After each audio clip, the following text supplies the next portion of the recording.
guys, welcome to my channel. So today I'm just going to be walking you through a really simple DIY wall idea. It's gonna kind of look like a faux wallpaper when we are all finished up.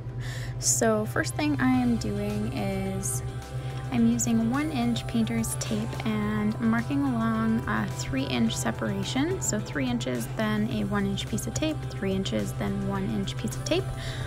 Going across the wall, and I just kind of eyeballed the spacing. I kind of felt like it would work for this.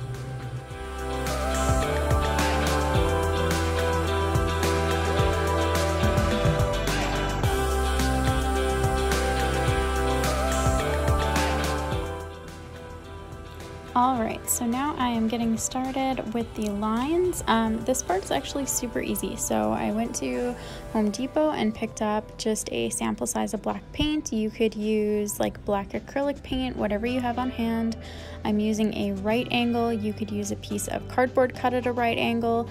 And I'm just using a fine line paintbrush. And I just went along and made all of my lines super easy. So this probably took me maybe 45 minutes at the very most to do all the lines. And this is the part that I just find so satisfying, is pulling the tape at the end of a project to reveal what it actually looks like. And I love it. I'm super obsessed with this. It kind of gives a little pop as you walk in the door. Our garage door that we come in and out is kind of right behind this.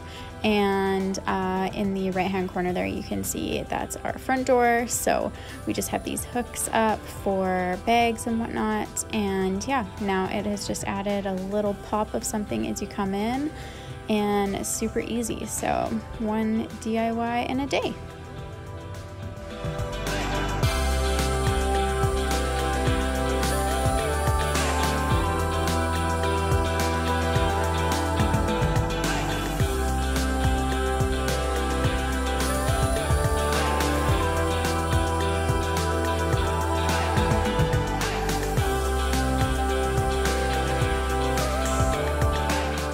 Thank you guys so much for watching, and hit that subscribe button and stay tuned for the next video.